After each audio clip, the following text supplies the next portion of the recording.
abot sa bawat tsoper ng truck na dumarating. Pangungotong sa mga truck sa Pier Maynila, hulog sa bitag. Bukod sa araw-araw na pagpamaniobra sa matinding trapiko sa lansangan, reklamo ni Mangusting. Problema rin nila mga cargo truck drivers na umano'y mala toll gate na pangungulekta sa kanila ng pera sa pier sa Maynila. Wala raw kawala ang bawat cargo truck na papasok sa pier sa mga nakasahod na kamay ng kolektor. 20 hanggang 100 piso umano ang halaga para walang aberyang makapasok sa loob. Tuwing papasok kami ng pier, obligasyon na kinukuha na kami ng 20 pesos. Kami mga driver. Pinasadahan ng Bitag T3 ang lugar para kumpirmahin ang sumbong.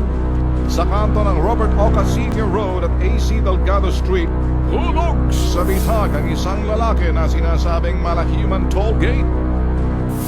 Tila sila stigma na humahabang kamay ng kolektor para kuhay ng inaabot ng bawat tsoper na liliko. Pinuntahan ng Bitag T3 ang katabing Port Police Detachment para tanungin kung para saan ang abutan. Sa halip na uniformadong polis, isang nagpakilalang anak lamang ng empleyado ng PPA ang humarap sa amin. Nandito yung papa ko ngayon, yung PPA. Sino? Yung Villanueva. Pero hindi ka empleyado ng PPA. Nag-a-apply pa lang ako sir eh. Pag wala po kayong sticker, tsaka mga ano po kasi ng ID ng tao sa PPA. Magkano ba yan? Babayad po kayo ng 100. Pero pag yung truck po may sticker po na PPA, 20 pesos na lang po.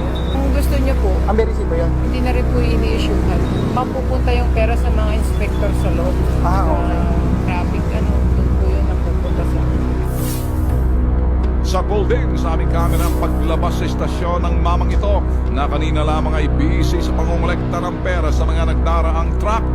Sobrang apekto sa amin yan. Unang-una yung kinikita namin, napakaliit lang para sa aming mga driver. Iuwi na lang namin, dadagdag na lang namin para sa pamilya namin, kapos pa rin. Ang lalaking tambay nito sa lugar, hindi mapigilang magbigay ng kanyang saloobin. Matagal na bang gawain yan dito?